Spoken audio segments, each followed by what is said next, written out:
Hello everybody and welcome back to the MindOps YouTube page. I'm Shane Lemaster, owner and operator of mindops.com. If you like what we have on our videos, please feel free to go to our website, mindops.com. That's mind-ops.com. There you'll find full range descriptions of all the services that we provide. We're a private practice counseling and consulting company. We're a mobile consulting company, so we will come to wherever your location is to do our assessments and interventions and things like that if you wish. Or, we can also do telehealth, so over the phone, or communicate through Skype. So if you are watching these videos from across the country and you're not local to Colorado, or if you're watching them from all over the world and you still want to meet with one of us, just reach out to one of us through the MindOps website in the comments section. Or in the comments section of these YouTube videos, you can always feel free to ask questions, and we will do our best to keep updated as far as answering the questions and providing resources. So I want to welcome everybody again, and please like and share our videos. That's how we get this word out. Just spend a second real quick and hit that like button at the bottom of your screen. Today we're going to be talking about the stages of change.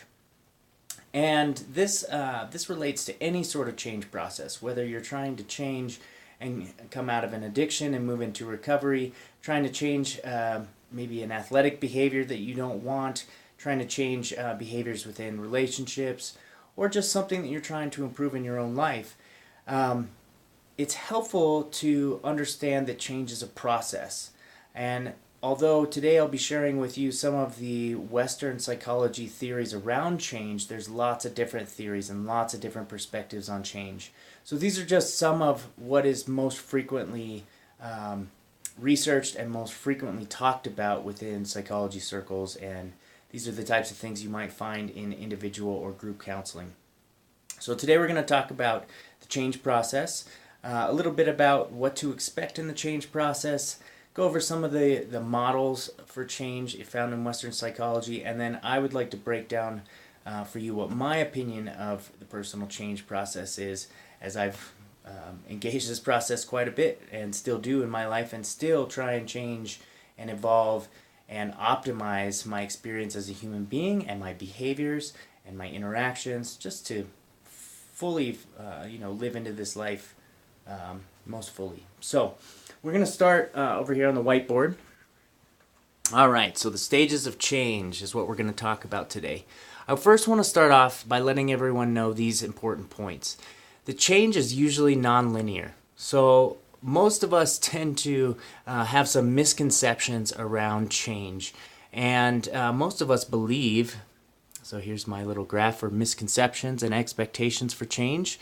So most of us believe or have this sense that this is what the change process should look like, that we all have this starting point, okay, and that over time we will, in a linear fashion, reach our end goal. It'll be all uphill, right? And that our progress, measured by the elevation change in this line, our progress will be steady and we'll have no hiccups along the way. That's a misconception about change in general. That's not generally how change works, but that's how we all think it should work. Unfortunately, we need to wrap our heads around that we may be holding unrealistic expectations around our own change processes, and maybe loosen it up a little bit, loosen up our expectations. Hopefully, after you see this video and see some of the other diagrams that I have to show, that maybe you'll have a better idea of how you can better set your goals and your expectations around your own change process. Okay, so first of all, change is usually nonlinear.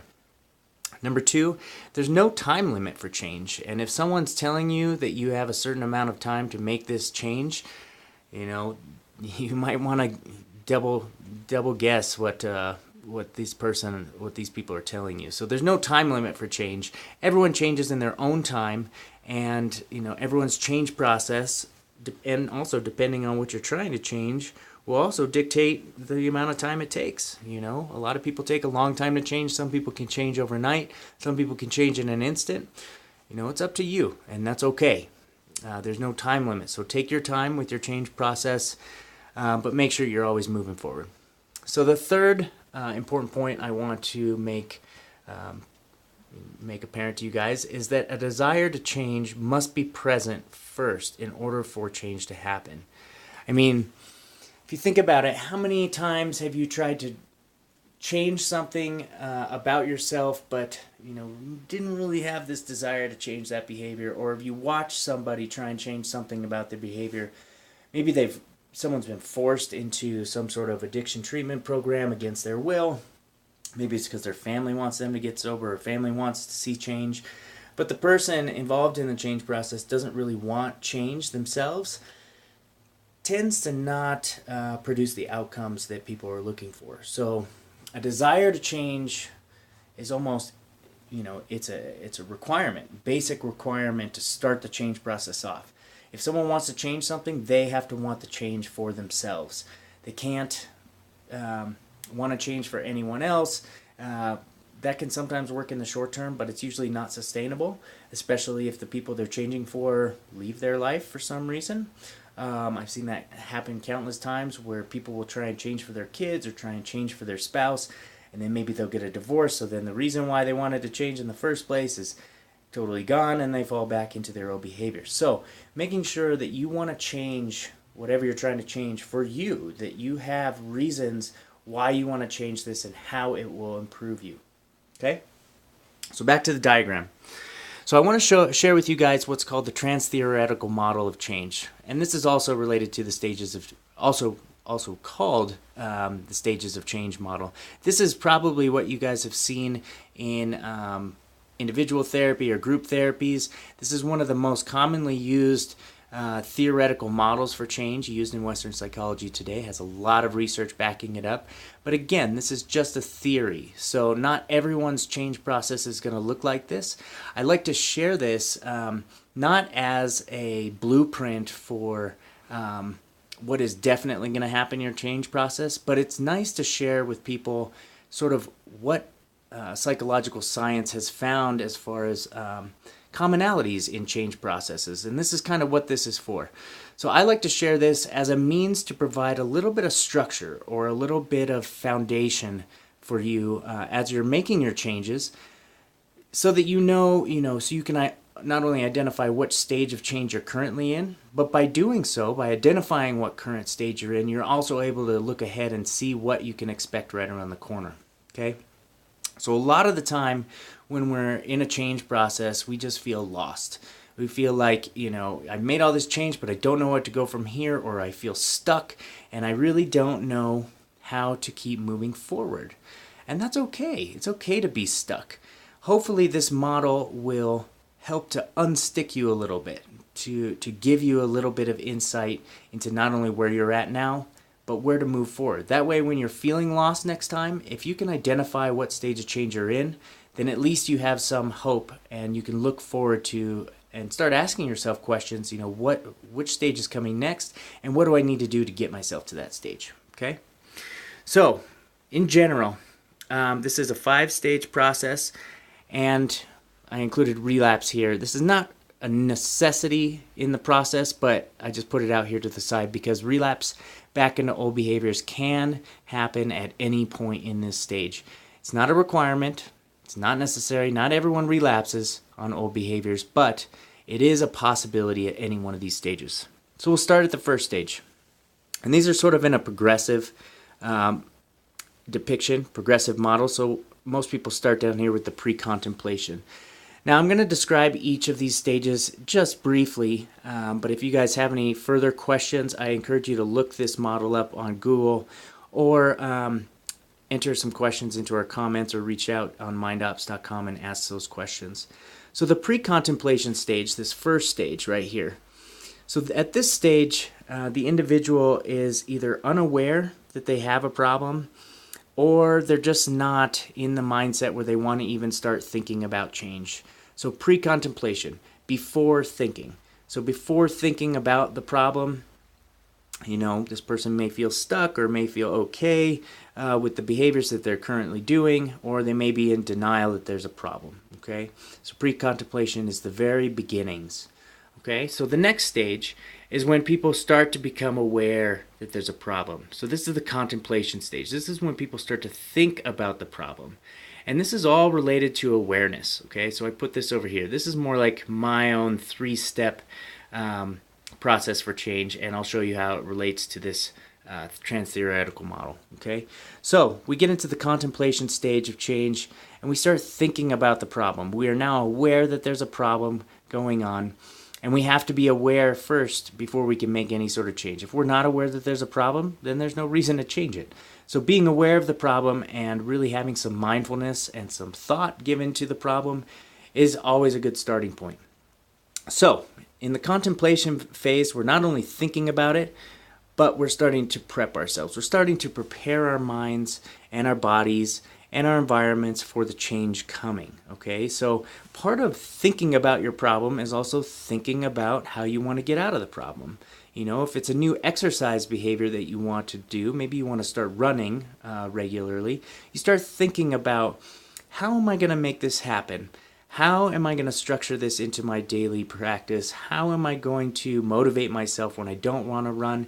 And then the preparation might look like actually going out and buying some running shorts, buying some new running shoes, maybe calling some friends and family to see if they'll go running with you. Just prepping your circumstances so that when you decide to make the change, it'll come more easily. Okay?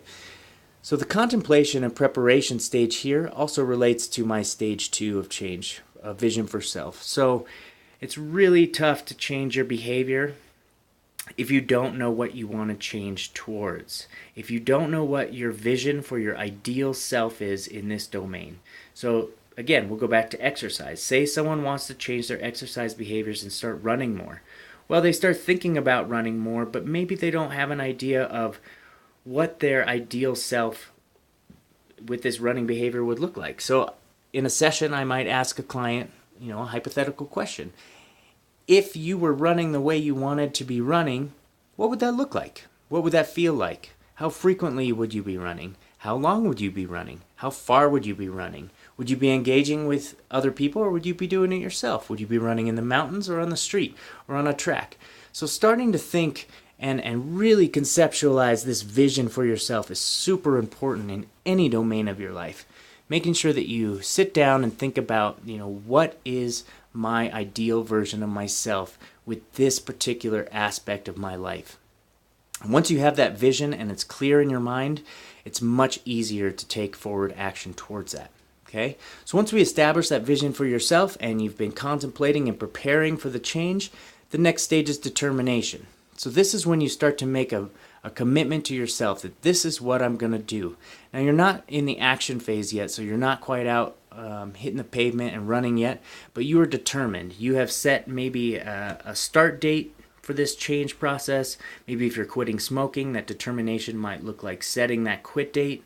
But this is when you start to inform friends and family. You start to form a supportive support system around you to help support you through your process.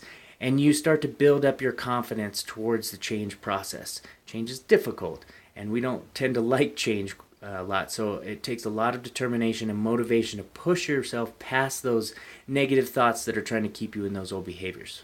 Okay? So the next stage is action. Okay, this is when we start to take action. This is the first day you start running, and this is every day, every step you take towards that ideal goal or that vision for yourself. So this is in my third phase of change. So the implementation of the action, or doing the actual running, or doing the actual quitting of the behavior. Any sort of relapse prevention that you're doing in order to keep this change process going without slipping back into old behaviors. That's all part of the action phase. So getting involved, getting active, maybe tracking your progress. That's all action, and that's great. So the action phase, again, there's no time limit on any of these phases, but in general, what I see is that the action phase tends to last about 6 months before a new healthy habit is established and it has become more automatic. Okay, so after some amount of time engaging and doing this action, then we move into the last phase, maintenance. Okay, so the only difference between action and maintenance phase is basically time under your belt. So the more action, more consistent and intentional action you put towards this change, over time, your efforts, it will require less effort, you'll be more automatic in your actions, and you'll be in maintenance phase. So that's just about keeping it going, keeping yourself motivated, making sure that you're switching things up and challenging yourself and keeping yourself interested in whatever your new goal is that you're taking action towards, okay? And then from maintenance, you just keep that up for the lifetime, over the lifetime. Now, like I said before, relapse can happen at any point, so just make sure that you're keeping an eye out for some of those tricky thoughts that try and sneak their way back in and pull you back down in your stages of change. So before, when I started talking about the trans-theoretical model, my hope was that you can, once you learn a little bit about what each stage looks like, hopefully, if you can think about whatever you're trying to change in your own life, try and identify which stage you're currently in. And you should be able to do that. Okay? Take an honest look at where you're at and what's missing in your current change process and where you're at. Okay? Once you've determined where you're at, you're easily able to determine, what are the next stages that I'm going to have to go through. And now that you know what to expect from those other stages, you can start to set a plan to move into those future stages of change more easily, more quickly. Okay, so say you have identified that you're in the contemplation stage of your current change process, and so you're feeling lost, you're in the contemplation stage, you just don't know how to move forward. Well, now you know that the determination stage is next, and now you know a couple things that you may need to do in order to move into the determination stage. Things like setting a commitment to yourself, either a verbal commitment or a written commitment, writing down your goals, sharing it with other people, bringing in a support system, and really making that commitment and that determination to move forward, okay? So hopefully you're able to identify what stage of change you're in, as well as what you can look forward to moving forward, okay? So my 3-stage change process, I'll just go over real quick. First stage is just becoming aware that there's a problem. Second stage is having a vision for what this behavior could look like once you do make the changes you want to. And then the third stage is forming a plan and implementing the plan and putting it into action, okay? So I kind of simplify it a little bit more into that 3-step process. Hopefully it makes it a little bit easier for you. Okay, so the last thing I want to talk to you all about with the stages of change. So we already looked at the misconceptions around change and expectations that we hold. Now I want to talk about what the reality of the change process tends to look.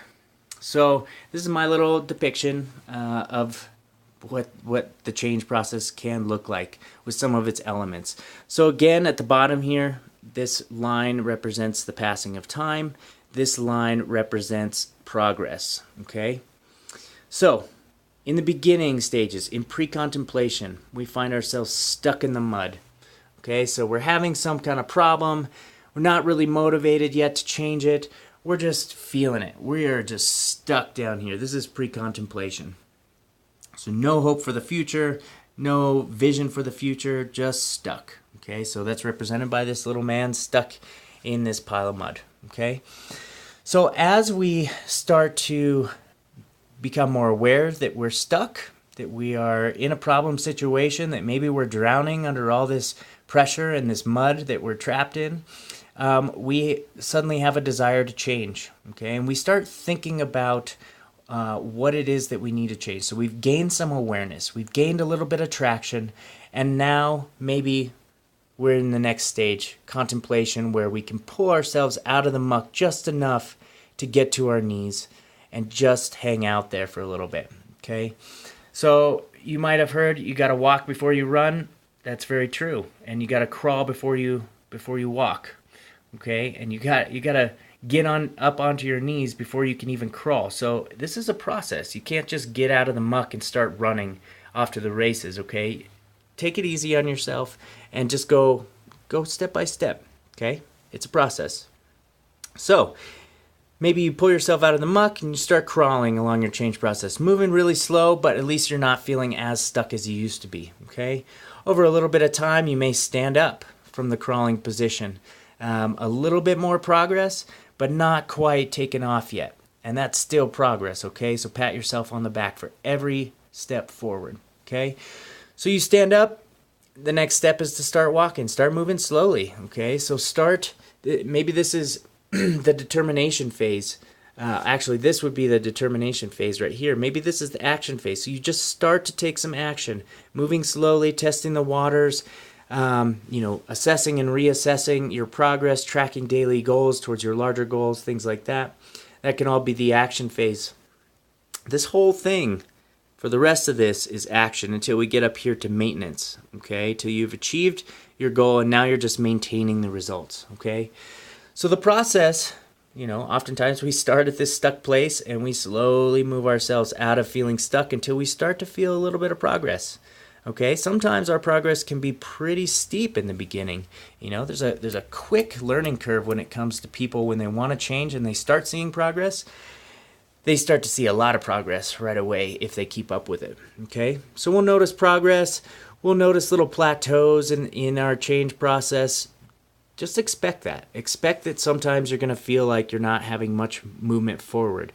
But just know that, if you take a look at the big picture, all of this along the way is progress, okay? This is where you started. So even if you're here at a plateau or here at a plateau, you are still making significant progress from where you are. And you just need to remember that. Even though you're stuck at a plateau, doesn't mean that you're failing. This is just part of the process. So we have plateaus, we have more progress, we have plateaus. Sometimes we backslide. Sometimes we take a fall. Sometimes if we're trying to change like an exercise behavior, we'll exercise really well for a couple months and then all of a sudden find ourselves not exercising for a couple weeks. That's okay. And again, it's part of the process. If we're trying to quit an addiction, this represents a relapse. So we're making lots of good progress and then boom, we hit a little slump, and that is okay. Just know that you're still making progress. Again, look at this big picture. Even if you fall, you still don't fall back to where you were. You're still making progress compared to where you started, okay? So just remember that. And usually after a relapse, once someone gets back into their change process, again, growth and change will be rapid most often. So this represents a rapid change where you're like a rock climber climbing this steep face and making great progress, okay? So new levels of progress. This little section represents, potential pitfalls, things to watch out for in your change process, maybe negative environments or negative people trying to drag you down. And then this little zip line across just points out the need that sometimes we need a little assistance in our change process. Sometimes it's impossible for us to make the next leap by ourselves, so we need to ask for help and we need to rely on the support around us in order to pull us through or in order to avoid falling back down into some of these old behavior patterns, okay? So just know that engaging your support system can be an extremely useful tool, and it's usually much easier to make change if you're not doing it alone. So having a workout buddy, having a buddy who's going to quit smoking or quit a substance at the same time you are, that can all be beneficial in keeping you supported. Okay, so we continue to make progress until we reach our goal, okay? Now we've been active along this path for a long time, and our change has been achieved. Now we're in the maintenance phase. Now you can really pat yourself on the back and look back at your journey. Look back at where you started and all the stuff you had to go through just to get where you are. And hopefully that should be a motivator to continue. Okay? So this was just a little bit about the stages of change. Again, this is a very broad topic. Lots more information around this. I just pointed out some of the basics for you all. Hopefully it will help you in at least giving a little bit of structure and foundation to wrap your head around when you are trying to change these behaviors, so you don't feel so lost, or so that you have some direction and you know what I need to do next, or where I should be headed next in my change process, and what I should do to get to that next stage. Okay? Again, please like and share our videos. Just take a quick second and do that. It doesn't take much, and that really, really does help us. That's the best way you can support our YouTube page. Also, check out our podcast, Conversations with the Mind, where we talk to people about a lot of these